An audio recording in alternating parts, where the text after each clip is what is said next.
in the last section, I just want to comment on something that you already brought up. How can we tame the height in general from a worst case perspective? I won't go into much detail, so this will be relatively short. I just want to teaser this in a way and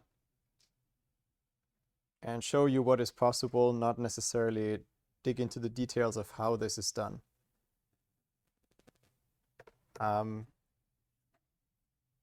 So let's see how many of you have seen something like this before. So the question is just open text.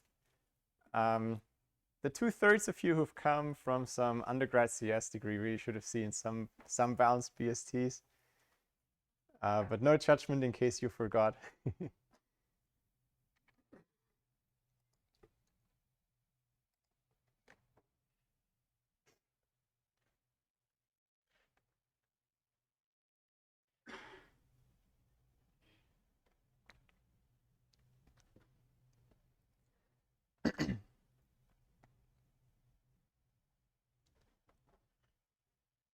In a way, next to sorting algorithms, so there's many sorting algorithms, as you may know. We'll talk about some soon. After sorting algorithms, balancing binary search trees in a smart and slick way is probably the other little playground of computer scientists. So there's many inventions that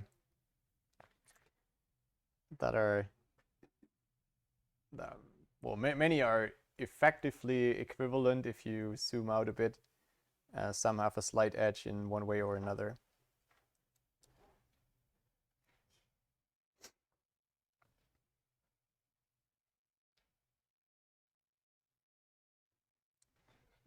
I guess the question was maybe a bit ambiguous in the framing.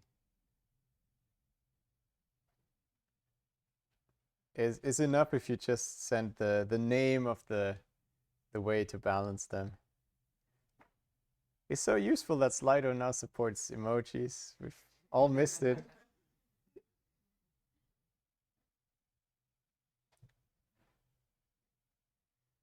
The none thing is fairly big, but that's just because that collects everyone that said none, or you just sent the same text. Whereas there's a lot of interest. They keep moving all the time. So red black trees got a few votes. That's a very famous one. Height balanced or AVL trees is the other big one. I saw a rank balance somewhere moved around. Yeah, weight balance is another one. Yeah. Now, the other way to show this, I don't know if you can see this as well. I can see that 23 people said none and 6 more said none with the emoji. I think the Wordle thing combined those two. Yeah, okay, now I think it's time to move on. It's always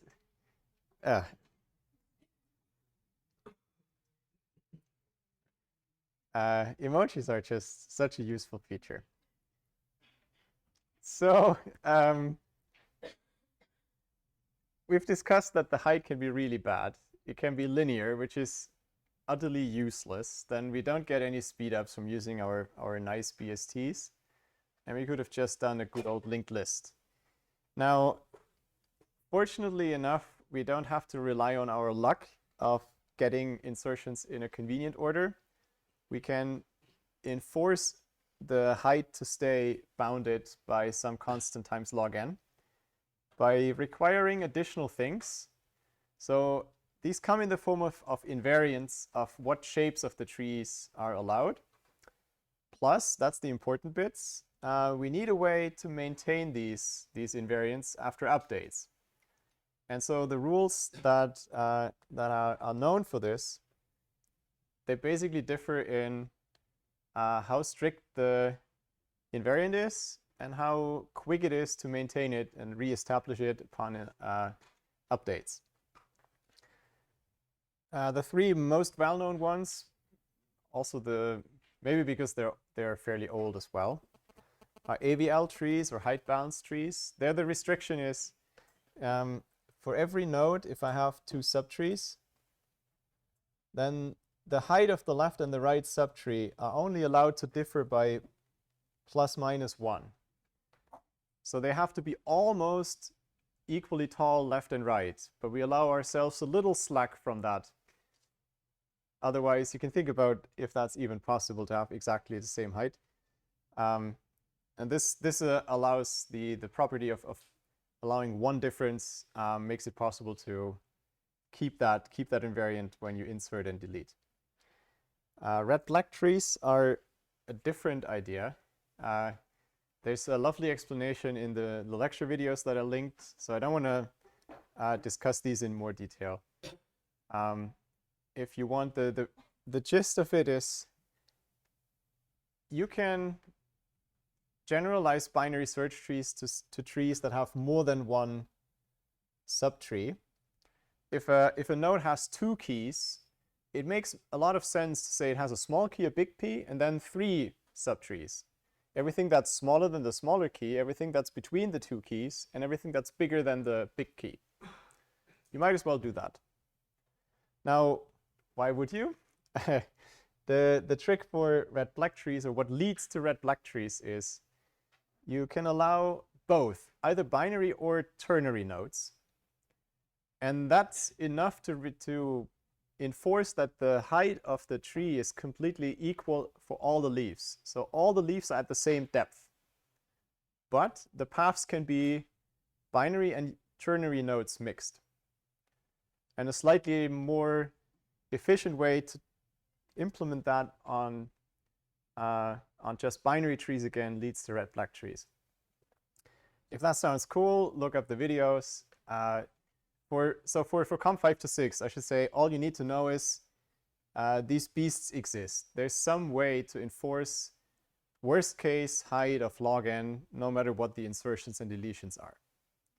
And we'll ignore how this is done, leads us too far. But I can't resist on spending a few words just to spark your curiosity, if maybe.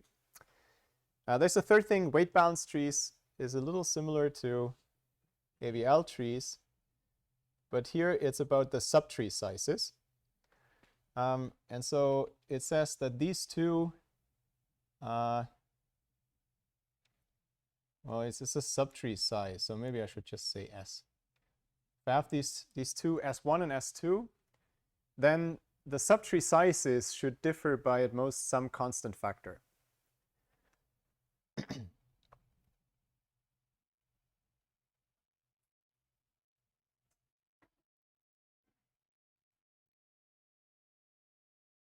Something like this. That's a 2.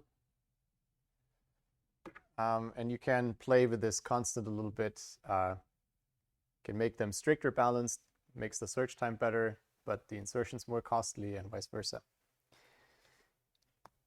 There's many, many more. These are the classic ones that give you worst case height logarithmic. There are other options. We talked about amortized analysis in the context of the doubling arrays, the resizable arrays, where we said every individual operation might be really expensive, but I can guarantee if you do many operations in a row, in total they're cheap, so that the average cost per operation is cheap. Similar things can be done for binary search trees, and they lead simpler ways to guarantee good time for the operations. And the last bit is you can, instead of hoping that the insertions come in random order, you can enforce it. That sounds weird because the user tells you insert this, insert this, insert this, and you can't really choose what they do. But you can internally randomize and flip things around so that it looks as if it had come in random order. Okay, other cool things. I just like those, so that's why I listed them. We won't dig further. The last bit for this unit is a big table listing the performances, comparing the two big data structures we looked at, the balanced binary search trees. Now, I I haven't explained how this works in detail, but I told you they exist, and so you'll have to believe me or look it up. They give you these running times for the sorted symbol table operations. Okay.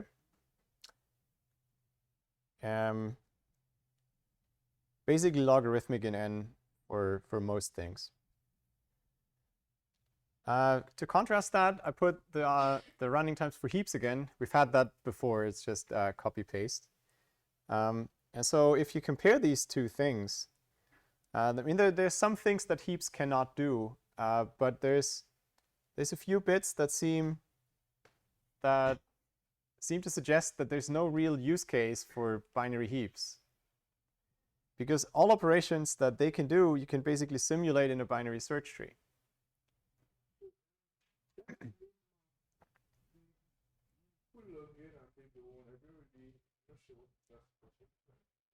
Which one? Sorry, say it again. Yep.